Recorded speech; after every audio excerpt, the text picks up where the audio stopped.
Listen to better music and listen to music better.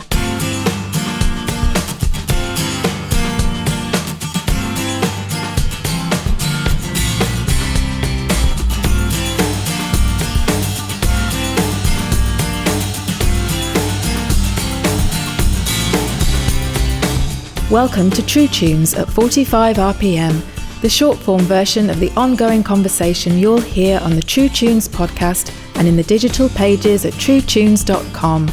And now your host, John J. Thompson. I was recently invited back to the Audiofeed Festival in Urbana, Illinois, and after my main talk, I stepped over to what they called the counterculture tent to sit down for conversations with a couple of artists and fest attendees. We were able to capture those conversations to present here as 3 45 RPM episodes of the podcast. First, on this episode, we visit with songwriter and artist Gileah Taylor. On the next installment, we will hear from Matt Hammett, formerly of the rock band Sanctus Real, and also a successful solo artist and speaker, but currently also ramping up a new rock band called Low Cloud. And we'll wrap things up with an Ask Me Anything session. Later in this series, we'll bring a little more in-depth presentation of excerpts from my main talk at Audiofeed. I had a very spirited conversation that I dubbed The Sound of Revolution that feels very timely this summer. Although it was my intention to stage it as an audience dialogue, we hit a few technical snags that limited the amount of audience interaction, at least that we could record. We've done our best to rescue a few of those comments and questions. On our first installment, we sit down with Gileah Taylor, one of my favorite indie artists over the last several years. As much as I have enjoyed her recordings, I had never had a chance to see her perform in concert before Audiofeed. So let's head out to a couch under a tent on a hot July day and catch up with one of the more elusive artists of our day.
We are here on the grounds at Audiofeed Festival.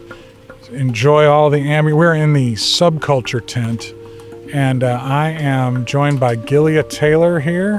Hello. And you're going to hear all kinds of words. It's like a coffee shop tent, so you're hearing all the ambient noise of people getting coffee on a 100-degree day. Whew. Yeah, that's a commitment. Well, Gileah, thanks for taking some time here. Thank you. Man, thank you so much for asking me. It's like a huge compliment. Why don't you kind of walk us briefly through Gileah and the Ghost Train was the first thing I remember of you as an artist. Is that really your beginning, or you kind of go back? I had a CD that I produced by myself. My dad helped a little bit. I recorded it at the church where I grew up. He's a preacher and a musician as well. That was Y2K. And then in 2005, I did a solo record that Chris produced. That was The Golden Plains. No farewells, no goodbyes, no kisses on the cheek for you, my sleeping friends. You know who I got this from. Gypsy did the same to me as I to you. Oh, the trains, the golden plains. I always take the finest roads when I need. How the joke is,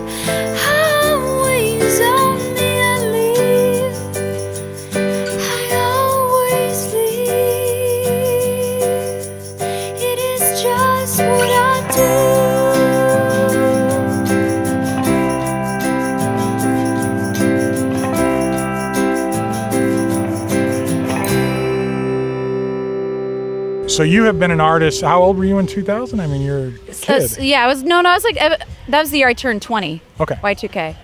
So walk us through the DNA, the creative kind of concept that was coming together as that project. What made that unique in the over? So I was my friends I grew up with, Ava Quigley Griffith. Now she sang with me and played guitar. My friend Kevin Warner played electric. He was in the band 238. Was one of the founding members of that band. So he joined me for the Ghost Train record. And Alan Salmon, a producer friend out of Nashville at the time, he produced that record and then ended up doing the EPs of 2010 as well. Right.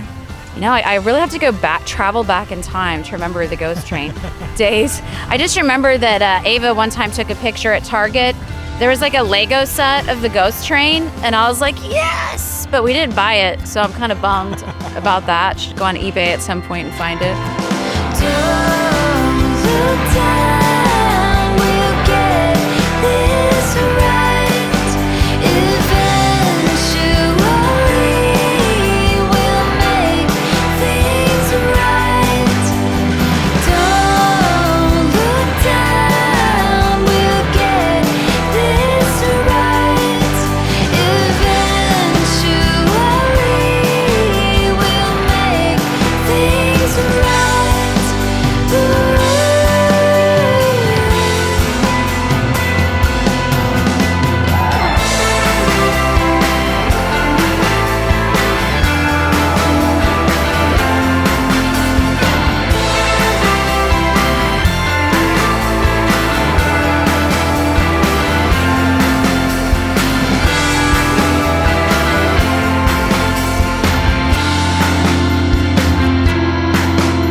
And then you said that having kids, was that slowing down the process, or was it informing the process? No, it was just more like, well, I did that, now I need to do this again. Different kind of creativity. I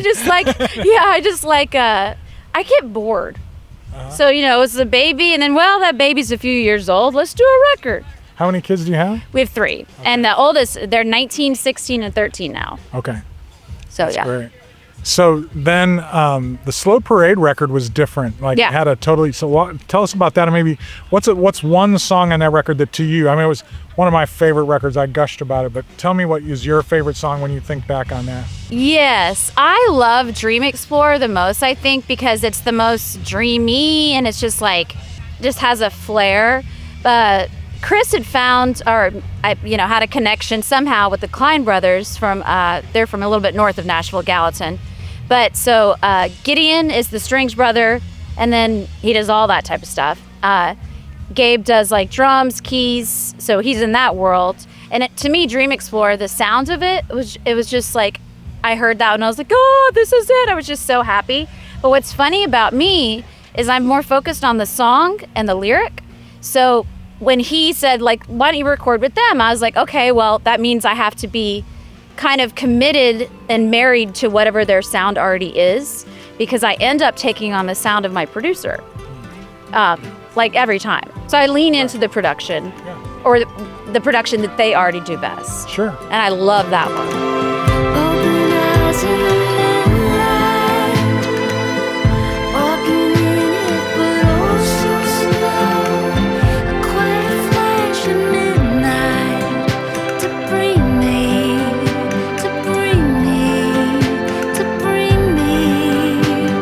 hope. Am I out in the sweetness? Tears streaming, heart seeing. Is the grass rising up as if to catch me soft?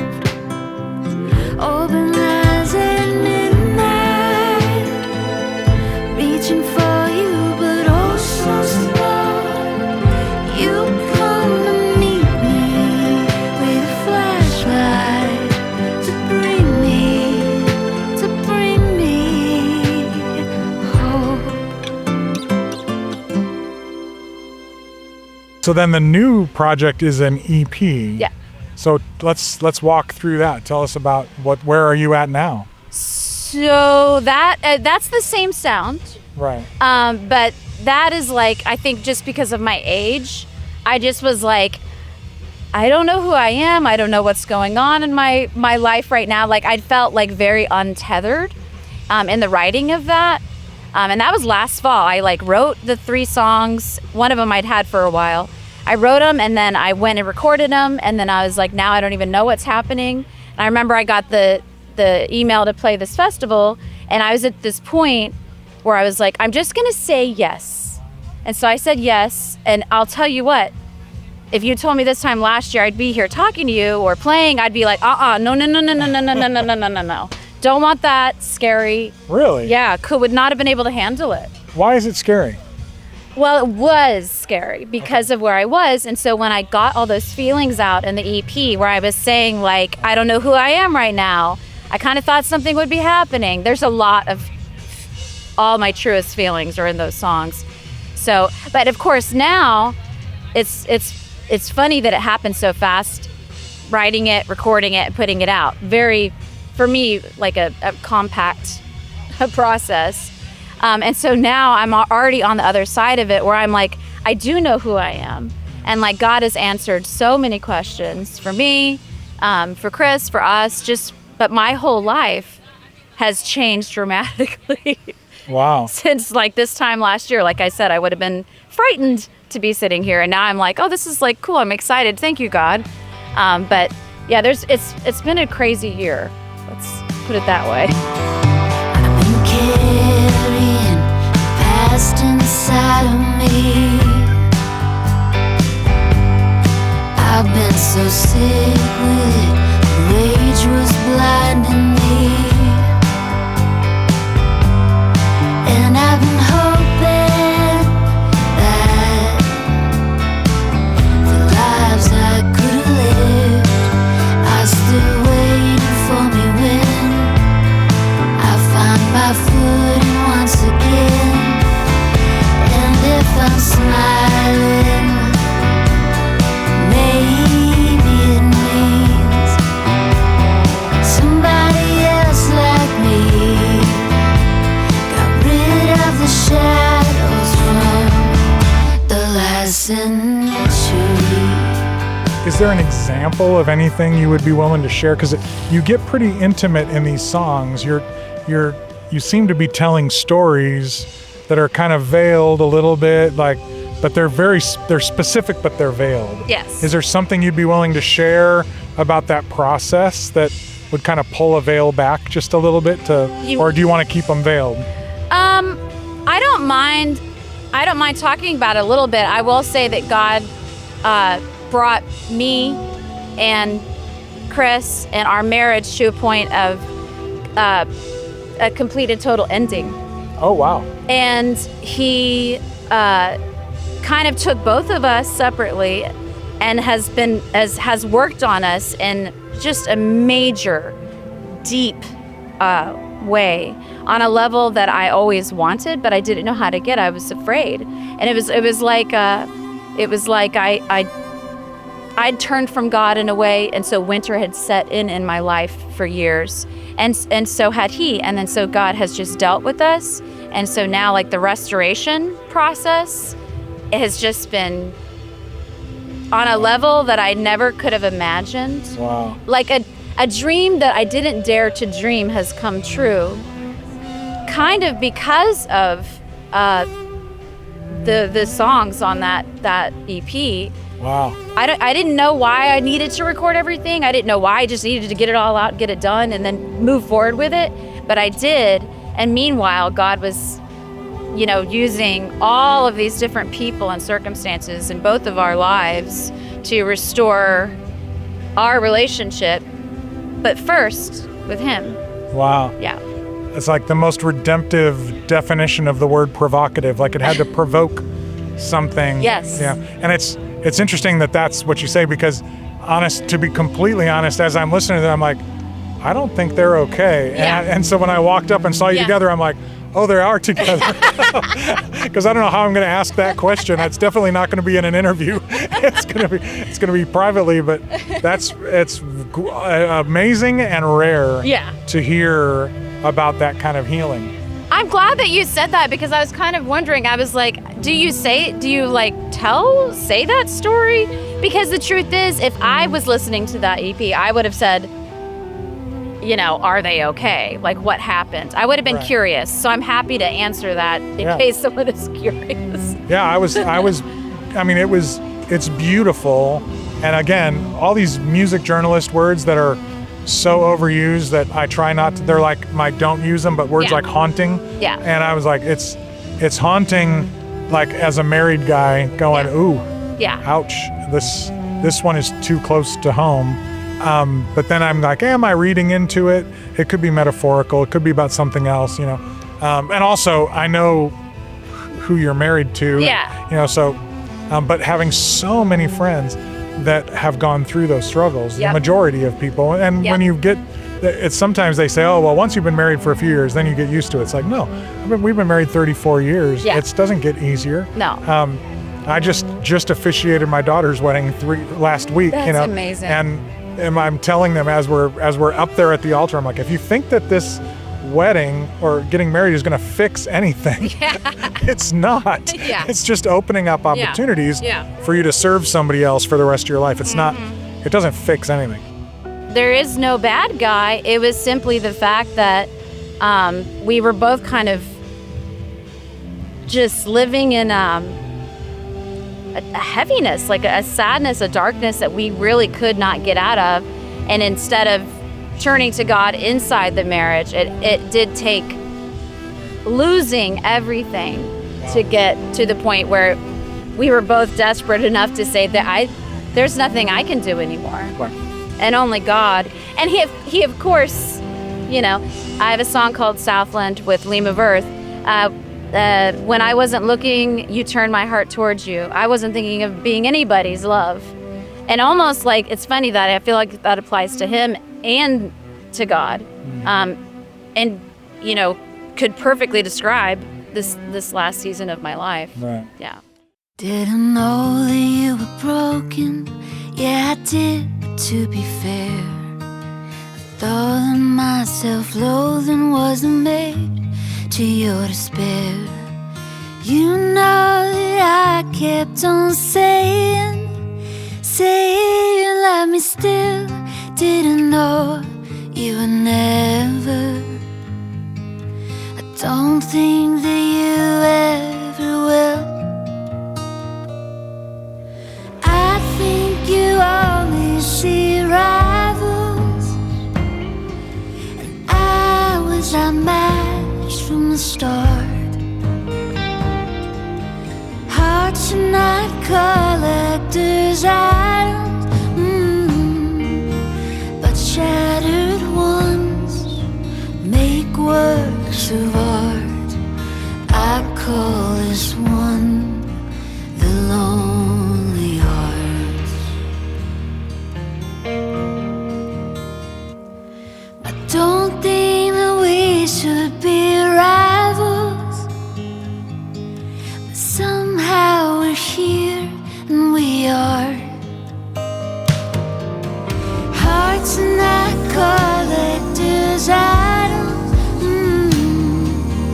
Here in the ruins, I guess that they are.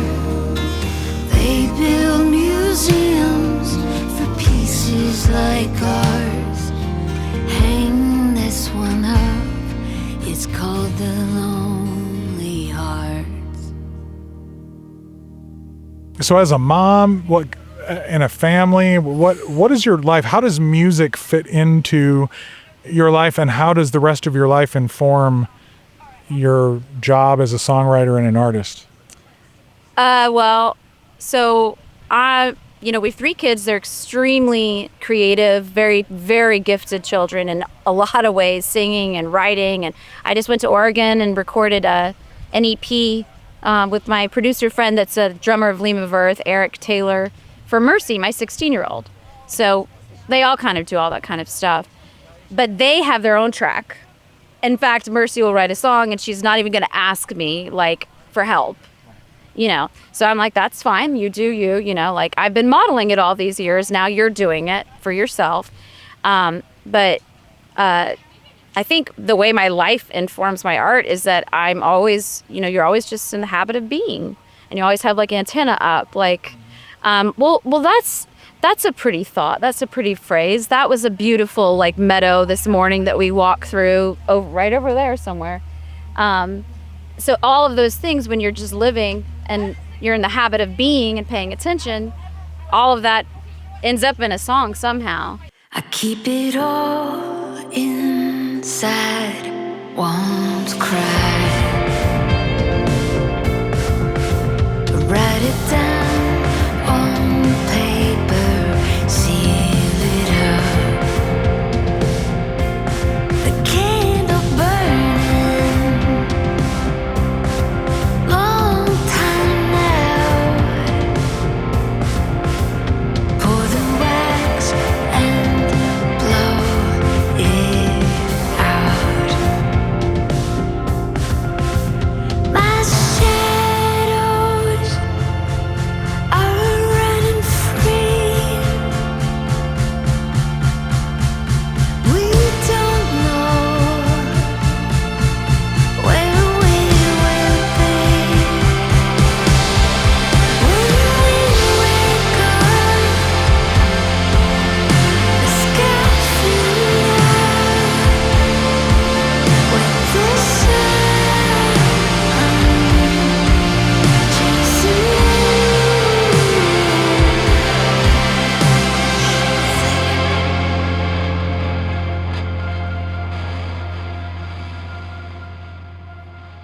What is it like to work with an indie label? Like, who does what, and what's that? What do don't- labels do for artists these days?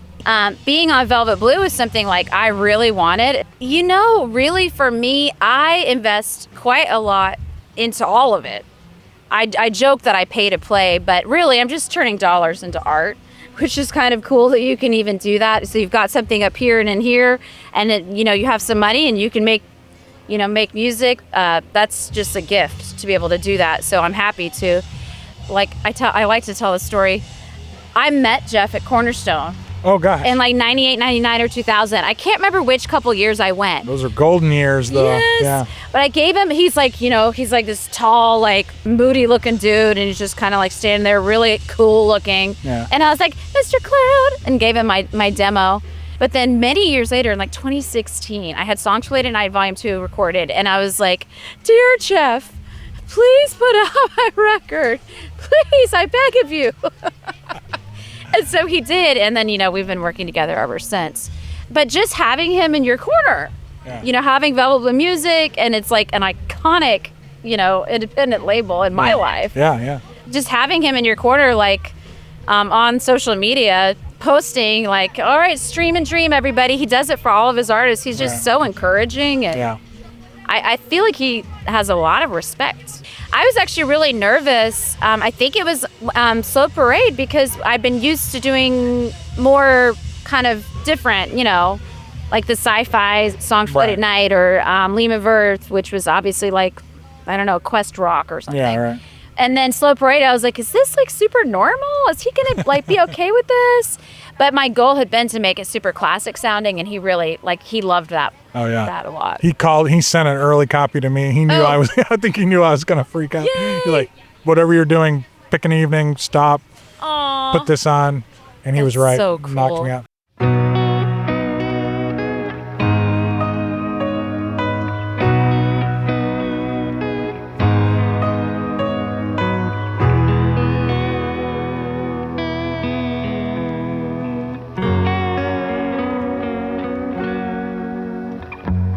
Where did the time go? Oh, I used to watch it slow, 'cause I watched it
Thanks, Gileah. You can find all kinds of info about Gileah's music at gileah.com. That's GILEAH.com. And you're going to want to click through to her Bandcamp store. Get her music into your life.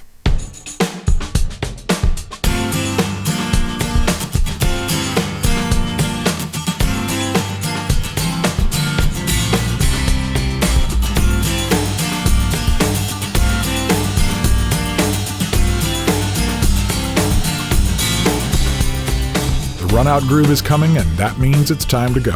If you dig the show, please subscribe and spread the word. Also, please leave us a review and a rating at Apple Podcasts. Subscribe to our email list at truetunes.com. Follow us on Facebook at TrueTunesNow, and find and follow our weekly Spotify Gallery Stage mixtape. You can find me on Twitter at John J. Thompson and on Instagram at TheOnlyJJT and at TrueTunesMusic. And you can support the show through our patreon.com/TrueTunes community or via a one-time tip linked on the show notes page. Tell your friends about the show, post it on your socials, and let us know what you think. Thanks. True Tunes at 45 RPM is produced by John J. Thompson and Bruce A. Brown for Gyroscope Productions and is intended for the private use of our listening audience. The contents are protected by US copyright law and are the intellectual property of Gyroscope Productions, with the exception of songs or clips that are from previously copywritten materials. Everything on this episode is used by permission or under fair use provisions. Thanks for listening. Cheers. We'll see you next time.